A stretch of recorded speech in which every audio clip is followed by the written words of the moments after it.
Hello students, आज के इस वीडियो में हम चालू करने जा रहे हैं क्लास 10th की ट्रिग्नोमेट्री। जैसा कि आप सभी लोगों को पता है कि कुछ महीनों बाद आप लोगों के एग्ज़ाम आ रहे हैं और काफ़ी बच्चों को ट्रिग्नोमेट्री में बहुत दिक्कत हो रही है।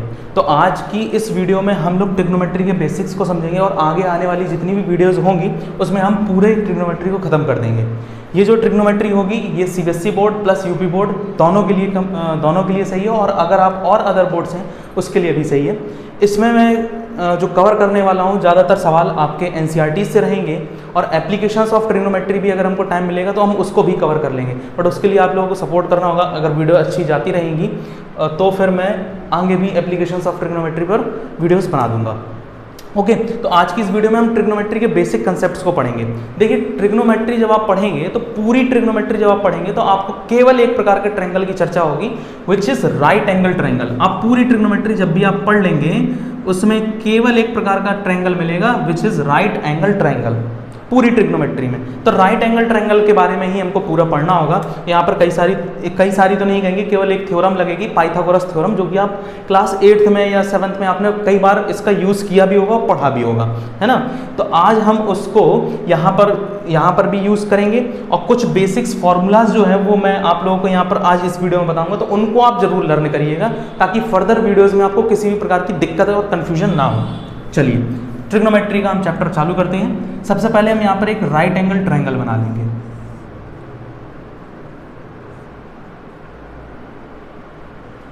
जैसे कि मैंने यहाँ पर एक ट्रायंगल बना लिया है ABC। यहाँ अगर आप ध्यान से देखेंगे तो एंगल B जो है वो राइट एंगल ट्रायंगल है, राइट एंगल है, यानी कि 90 डिग्री है ना। यानी कि ये 90 डिग्री का कोण है। इसे हिंदी में समकोण बोला करते हैं, और ये समकोण त्रिभुज है ना। देखिए, हम क्या करते हैं कि जब भी हम ट्रिग्नोमेट्री पढ़ते हैं तो ट्रिग्नोमेट्री में कोई भी आइडेंटिटीज ले लें, यानी कि हमारे पास बेसिकली 6 आइडेंटिटीज होती हैं ट्रिग्नोमेट्री आइडेंटिटीज। पहली होती है हमारी sine theta, cos theta, tan theta, cot theta, sec theta, and the last one is the cosec theta, है ना। ये 6 आइडेंटिटीज होती हैं हमारी। ये जो आइडेंटिटीज हैं उनमें अगर आप ध्यान से देखें तो एक एंगल आ रहा है जिसे हम कह रहे हैं थीटा। अब अगर यहाँ पर ध्यान से देखें, इससे ये एक एंगल आ रहा है जिसे हम थीटा बोलते हैं, है ना। ये जो थीटा है यही इस राइट एंगल ट्रायंगल में हमें फाइंड करना होता है। अगर आप ध्यान से देखें तो इस ट्रायंगल में केवल 3 एंगल हैं, और 3 एंगल में से एंगल B तो ऑलरेडी डिफाइंड होगा जो कि है राइट एंगल। बाकी के 2 एंगल में से हमें डिफाइन करना होता है कि सर असल में हमारा ये जो है ना ये क्या है, मतलब कौन है इनमें से थीटा, है ना। क्योंकि जब तक आपको थीटा पता नहीं चलेगा तब तक आप बाकी के फर्दर जितने भी ये फंक्शंस हैं इनके आप फॉर्मूलाज नहीं बना पाएंगे और आप वैल्यूज गलत कर जाएंगे। तो देखिए, हम सबसे पहले इसमें समझने से पहले इन फंक्शंस का जरा फॉर्मूला समझ लेते हैं कि सर ये होते क्या है। तो देखिए, सबसे पहले साइन थीटा बराबर होता है परपेंडिकुलर अपॉन हाइपोटेनियस। मैं सब कुछ शॉर्ट में लिख रहा हूं, परपेंडिकुलर अपॉन हाइपोटेनियस। परपेंडिकुलर का मतलब होता है लंब हिंदी वालों के लिए, और इसको बोलते हैं हम कर्ण। Okay, sine theta. सेकंड होता है कॉस थीटा। कॉस थीटा बराबर होता है बेस अपॉन हाइपोटेनियस, यानी कि आधार बटे कर्ण। अभी मैं सब क्लियर करूंगा कि लंब क्या है, आधार क्या है, ये कर्ण क्या है, बट उसको पहले आप इधर समझ लीजिए कि ये क्या है। फिर आता है टेन थीटा। टेन थीटा का फॉर्मूला देखिए, एक तो अभी जस्ट हमने इसकी पिछली वीडियो में आपको ट्रिग्नोमेट्री की टेबल याद करने का तरीका बताया था। अगर आपने नहीं देखा है तो आप प्लीज़ उसको जरूर देखिएगा। उसमें मैंने टेन थीटा के बारे में भी आपको बताया है कि जो टेन थीटा होता है ना, ये जो होता है ये होता है sine theta upon cos theta, पहला फॉर्मूला। और साथ ही साथ हम ये भी बोल सकते हैं कि टेन थीटा जो होता है वो होता है परपेंडिकुलर अपॉन बेस, यानी कि लंब बटे कर्ण, लंब बटे आधार। अब मैं हिंदी में नहीं लिखूंगा, बाकी आप सबको समझ गए, यही 3 यूज होंगे। इसके बाद हम कॉट थीटा की बात करेंगे। ये जो कॉट थीटा होता है ये होता है 1 अपॉन टेन थीटा, यानी कि 10 का उल्टा, है ना। साथ ही साथ हम इसको बोल सकते हैं कि कॉट थीटा जो होता है 10 की वैल्यू क्या होती है, साइन अपॉन कॉस। तो यहाँ पर साइन अपॉन कॉस रखेंगे तो कॉस ऊपर आ जाएगा, तो cos theta upon sine theta, ये भी बोल सकते हैं। और इसका मतलब अगर ये 10 का उल्टा होता है तो एक तरीका और भी इसे नोटेट करने का, which is base upon perpendicular. Okay, फिर आते हैं 5th नंबर पर। 5th होता है हमारा सेक थीटा। सेक थीटा बराबर होता है 1 अपॉन कॉस थीटा, और एक फॉर्मूला होता है सेक थीटा का, sec theta is equal to cos theta है, यानी कि इसको हम बोलते हैं हाइपोटेनियस अपॉन बेस। ओके, और 6th नंबर पर आता है हमारा कॉसेक थीटा। कॉसेक थीटा होता है साइन का उल्टा यानी कि 1 upon sine theta, which is cosec theta theta बराबर ये हो जाएगा hypotenuse upon perpendicular. I hope आप सब लोगों को ये चीज़ें समझ में आ गई होंगी। देखिए ये जो 4 है ना, ये 4 अगर आप ध्यान से देखें तो ये साइन और कॉस से ही बने हैं, है ना। अगर आपको साइन और कॉस याद है और साथ में साथ ये पहला वाला जो सब लिखा है ना ये याद है, तो आप इनको इजीली निकाल सकते हैं। हाइपोटेनियस बेस होगा, परपेंडिकुलर होगा, क्या होगा, ये इजीली निकाल सकते हैं। और ये बहुत टफ नहीं है, बहुत इजी है। अगर आप 2-3 बार याद करेंगे बहुत आसानी से याद हो जाएंगे, है ना। अब जरा अब आते हैं हम अपने ट्रायंगल्स पर। ये थीटा क्या है, जैसे कि मान लीजिए मैंने आपसे कहा कि इस ट्रायंगल में यदि ये थीटा है, समझे, इस ट्रायंगल में यदि ये थीटा है तो आप मुझे साइन थीटा और कॉस थीटा बता दीजिए कितना होगा, है ना। यानी कि मैं आपसे ये पूछ रहा हूं कि साइन थीटा और कॉस थीटा बता दीजिए यदि ये थीटा है, कैसे निकलेगा। देखिए अभी हमने पढ़ा कि साइन का फॉर्मूला क्या होता है, साइन का फॉर्मूला होता है परपेंडिकुलर अपॉन हाइपोटेनियस। तो इसका मतलब मुझे इस ट्रायंगल में परपेंडिकुलर और हाइपोटेनियस पता करना होगा, है ना। अब परपेंडिकुलर अपॉन हाइपोटेनियस कैसे पता करेंगे, तो वो बताने के लिए ये एंगल बैठा है यहाँ पर। ये एंगल से पता करेंगे हम परपेंडिकुलर और हाइपोटेनियस क्या होगा। तो देखिए एक चीज का ध्यान रखिएगा, आप जो भी एंगल लेने वाले हैं, जो भी एंगल लेंगे उसके जस्ट सामने वाली साइड हमेशा आपकी परपेंडिकुलर होगी, ठीक है।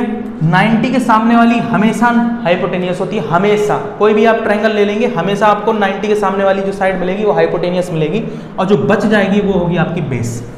ओके, देखिएगा जरा, देखिए ना, जैसे अगर मैं साइन थीटा की वैल्यू की यहाँ पर बात करूँ कि साइन थीटा बराबर क्या होगा, तो ये साइन थीटा बराबर हो जाएगा परपेंडिकुलर अपॉन हाइपोटेनियस। तो परपेंडिकुलर हमारे इस थीटा के लिए क्या है, ये है, यानी कि BC अपॉन AC, ये हमारी हाइपोटेनियस हो गई। सिमिलरली अगर मैं कॉस थीटा की बात करता हूं तो कॉस थीटा बराबर क्या हो जाएगा, कॉस थीटा बराबर हो जाएगा हमारा बेस अपॉन हाइपोटेनियस। देखिए बेस अपॉन हाइपोटेनियस, तो बेस हमारा क्या है, AB है, और अपॉन हाइपोटेनियस क्या है, AC है। हाइपोटेनियस नहीं चेंज होगा, हाइपोटेनियस यही रहेगा। आया समझ में, ये चीज़ हमारे करना है ना। अभी आपको मैं बताता हूँ कि जैसे मान लीजिए हम एंगल चेंज कर देंगे फिर क्या होगा, देखते हैं अभी। देखिए अब आगे क्या कर रहे हैं, जैसे मान लीजिए कि ये एंगल हमारा अल्फा है, ओके, ये वाला एंगल अल्फा है। अब मैं आपसे दूसरी चीज पूछ रहा हूं, अभी हमने साइन थीटा निकाला, अब साइन अल्फा निकालिए और कॉस अल्फा निकालिए, क्या होगा, है ना। यानी कि आपको साइन अल्फा और कॉस अल्फा चाहिए, साइन अल्फा और कॉस अल्फा, फॉर्मूला वही रहेगा हमारा। साइन निकालने के लिए हम क्या करते थे, साइन का फॉर्मूला होता है परपेंडिकुलर अपॉन हाइपोटेनियस। आप इस थीटा और अल्फा को लेके मत कंफ्यूज होइएगा, कोई भी एंगल हो सकता है, थीटा हो सकता है, अल्फा हो सकता है, small A small B small C, capital A capital C, कुछ भी हो सकता है ना। तो यहाँ हमने अल्फा ले लिया। अब ये अल्फा हमने जैसे यहाँ बनाया, यहाँ पर अल्फा जो है वो ये है। अभी जस्ट मैंने आपको थोड़ी देर पहले बताया कि हम जो भी एंगल लेंगे उसके जस्ट सामने वाली जो साइड होगी वो हमारी क्या होगी, परपेंडिकुलर होगी। तो ये हमारी परपेंडिकुलर हो गई, है ना, ये वाली साइड हमारी परपेंडिकुलर बन जाएगी। तो साइन अल्फा जैसे कि अब मैं लूँ यहाँ पर, तो साइन अल्फा बराबर क्या हो जाएगा, तो ये है हमारी एंगल के सामने वाली साइड हो जाएगी परपेंडिकुलर। तो ये परपेंडिकुलर कितनी होगी, AB अपॉन हाइपोटेनियस कितनी हो जाएगी, AC हो जाएगी। इसी तरीके से अगर मैं बात करूं, ये हमारी परपेंडिकुलर होगी उसके लिए, और ये हमारा बेस हो जाएगा, और हाइपोटेनियस तो कभी नहीं चेंज होने वाला। इसी तरीके से अगर मैं बात करता हूं कॉस अल्फा की, तो कॉस अल्फा क्या हो जाएगा हमारे लिए, कॉस अल्फा बराबर हो जाएगा बेस, चूंकि इस एंगल के लिए ये परपेंडिकुलर है तो ये बेस हो जाएगा, तो बेस अपॉन हाइपोटेनियस यानी कि BC अपॉन AC, है ना। यानी कि इससे कंक्लूजन क्या निकला, कंक्लूजन ये निकला कि साइन थीटा जो होगा वो बराबर होगा कॉस अल्फा के, मतलब अपोजिट वाले एंगल के, अपोजिट आइडेंटिटी के, और कॉस थीटा बराबर हो जाएगा साइन अल्फा के। आई होप आप लोगों को ये क्लियर हो रहा होगा यहाँ पर, है ना। बहुत इजी है, बहुत आसानी से आप इन चीज़ों को समझ गए होंगे। इसी तरीके से मैं अगर आपसे कहूँ कि आप साइन थीटा कॉस थीटा तो निकाल ही रहे हैं, आप tan theta, cot theta, sec theta, cosec theta, cot theta, ये सारे निकालिए, तो वो भी आप इजीली निकाल सकते हैं। देखिएगा थोड़ा सा जल्दी में समझते हैं इसे। जैसे कि मान लीजिए कि मैंने यहाँ पर ले लिया है टेन थीटा, इसको निकालते हैं। तो टेन थीटा का आपने एक फॉर्मूला पढ़ा था sine theta upon cos theta, तो अभी हमने साइन थीटा और कॉस थीटा निकाला, तो वैसे भी निकाल सकते हैं। या फिर आपने पढ़ा था कि टेन थीटा बराबर होता है परपेंडिकुलर अपॉन बेस। अब फिर बात आई कि परपेंडिकुलर और बेस हम डिसाइड कैसे करेंगे, तो हम डिसाइड करेंगे एंगल से, करेंगे कि नहीं करेंगे। अब हम एंगल कौन सा ले रहे हैं, थीटा वाला। अगर हम एंगल थीटा वाला ले रहे हैं तो उसके सामने वाली साइड परपेंडिकुलर और ये हमारा बेस हो जाएगा, होगा कि नहीं होगा, है ना। तो थीटा बराबर परपेंडिकुलर हो गया हमारा BC और बेस हो गया हमारा AB। सिमिलरली इसी तरीके से कॉट थीटा भी अगर हम निकालें तो कॉट थीटा भी हम निकाल सकते हैं। अगर हम सेक थीटा निकालें वो भी निकाल सकते हैं, कॉसेक थीटा चाहें तो कॉसेक थीटा भी निकाल सकते हैं। आई होप आप लोगों को ये क्लियर हो गया होगा। आप जल्दी से इनको नोट कर लीजिए या स्क्रीनशॉट इनका ले लीजिए। इसके बाद हम इसकी एप्लीकेशंस पर चर्चा करेंगे कि सवाल कैसे आएगा, है ना।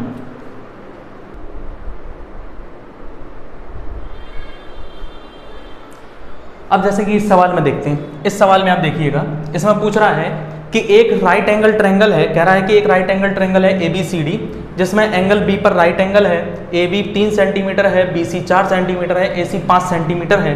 तो sine A, cos A, tan A, cot A, sec A, cosec A ये निकालिए। साथ ही साथ मैं आपसे और भी पूछ लेता हूँ कि आप मुझे ये भी बता देना कि यदि यहाँ पर मैं एंगल C कर दूँ, इसी तरीके से सबका C कर दूँ, तो वो भी आप निकालिएगा। तो मैं आपको एक साइन A बता देता हूँ, एक टेन A बता देता हूँ, एक सेक टेन C बता दूंगा। उसके बाद आप सारे ट्रिग्नोमेट्रिक फंक्शंस की वैल्यू निकालिएगा। आप ट्रिग्नोमेट्री में जितनी प्रैक्टिस करेंगे ट्रिग्नोमेट्री आपको बहुत अच्छे से आने लगेगी, कोई इसमें डाउट नहीं होगा। आपको जो प्रूविंग में दिक्कत होती है ना, वो यहीं से आपका बेस मजबूत होगा, आपको प्रूविंग भी बहुत ईजिली आने लगेगी। चलिए चालू करते हैं इसको, देखिएगा। साइन A बराबर, साइन A क्या होता है, तो साइन A बराबर आपने जस्ट अभी पहले पढ़ा था साइन A, एंगल के सामने वाली साइड हमारी परपेंडिकुलर, फॉर्मूला होता है परपेंडिकुलर अपॉन हाइपोटेनियस। परपेंडिकुलर हमारा कितना है BC अपॉन हाइपोटेनियस हमारा AC is equal to 4/5, that is the answer. इसी तरीके से अगर हम साइन C निकालें तो एंगल के सामने वाली साइड AB, एंगल के सामने वाली साइड AB हो जाएगी परपेंडिकुलर, इसमें भी क्या होता है परपेंडिकुलर अपॉन हाइपोटेनियस, ये साइड अब हमारी परपेंडिकुलर हो जाएगी AB और हाइपोटेनियस हो जाएगा AC विच इज 3/5 हो जाएगा। इसी तरीके से हम टेन A निकालते हैं तो टेन A बराबर क्या हो जाएगा, टेन A बराबर हो जाएगा परपेंडिकुलर अपॉन वो बेस, तो परपेंडिकुलर अपॉन बेस, तो परपेंडिकुलर हमारे पास है BC यानी कि 4 सेंटीमीटर और ये AB यानी कि 3 सेंटीमीटर। इसी तरीके से टेन C निकालेंगे, जस्ट इसका अपोजिट हो जाएगा, ये परपेंडिकुलर हो जाएगा और ये बेस हो जाएगा, यानी कि परपेंडिकुलर अपॉन बेस यानी कि 3/4, दैट इज द आंसर। बोलो हाँ या ना, कोई डाउट हो रहा है इसमें, है? अभी मुझे नहीं लगता कि इसमें कोई डाउट होना चाहिए। इसी तरीके से एक क्वेश्चन और लेते हैं कि मान लीजिए कोई एक राइट एंगल ट्रायंगल है, in any triangle ABC, angle B is a 90 degree यानी कि राइट एंगल ट्रायंगल है, ठीक है। कह रहा है कि इफ BC इज √3 and AB is 2, then find angle A। Then आप एंगल A फाइंड करिए। मतलब क्वेश्चन क्या है कि कह रहा है कि एक ट्रायंगल ABC है जिसमें 90 डिग्री एंगल B है, BC इतना है, AB इतना है, तो एंगल A आपको फाइंड आउट करना है। तो चलिए एक राइट एंगल ट्रायंगल यही बनेगा, हम यहीं पर इसको सॉल्व कर लेते हैं। यहीं एक ट्रायंगल ले लिए यही वाला, इस ट्रायंगल में अगर आप ध्यान से देखें तो 90 डिग्री यहीं पर बन रहा है। AB आपको 2 सेंटीमीटर दे रहा है, यानी कि AB आपके पास कितना है 2 सेंटीमीटर है ना। AB आपके पास कितना है 2 सेंटीमीटर है। और ऐसा करिए, थोड़ा सा आसान करने के लिए हम इसको AC कर लेते हैं। AC कर लिया हमने, ओके। AC करने के लिए हो गया आपके पास 2 यूनिट हमको दे नहीं रहा है, और BC हो गया हमारे पास √3। अब यहाँ जरा ध्यान से देखिए, एंगल A निकालना है ना। अगर एंगल A निकालना है तो ये मतलब ये एंगल A के लिए ये परपेंडिकुलर होगा, ये बेस होगा, और ये तो हाइपोटेनियस हमेशा ऐसा ही रहता है। अब आप अगर ध्यान से देखें तो आपको दिया क्या क्या गया है, आपको दिया गया परपेंडिकुलर और हाइपोटेनियस, है ना, और आपको एंगल ही निकालना है। तो परपेंडिकुलर और हाइपोटेनियस होता किस में है, सबसे पहले तो ये चर्चा करेंगे। तो परपेंडिकुलर और हाइपोटेनियस साइन के फॉर्मूले में होता है, क्योंकि साइन थीटा बराबर हम जानते हैं परपेंडिकुलर अपॉन हाइपोटेनियस। तो सीधे हम यहाँ पर क्या लिखेंगे, साइन की आइडेंटिटी लगाएंगे, और हम जानते हैं कि वी नो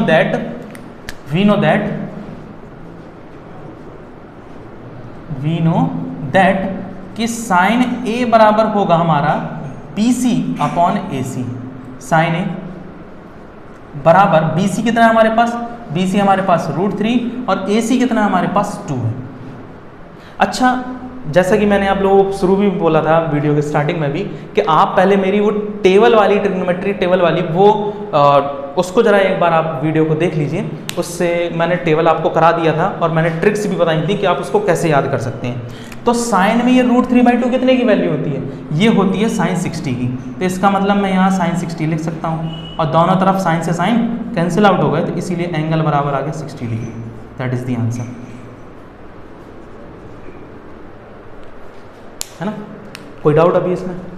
तो ये आज की हमारी बेसिक वीडियो थी, जिसमें हमने आपको बेसिक्स बता दिए सारे इसके ट्रिग्नोमेट्रिक फंक्शन के, और साथ ही साथ मैंने आपको एक आध आइडेंटिटी वो एप्लीकेशंस भी करा दी हैं, कैसे उन फार्मूलाज को यूज़ किया जाता है। बट जैसा कि मैंने कहा कि ये बेसिक्स हैं, इसलिए अभी ट्रिग्नोमेट्रिक काफ़ी बड़ा है, तो पेशेंस रखिए थोड़ा सा, मैं ज़रूर करा दूंगा, पर आप सपोर्ट कीजिएगा बस। Thank you.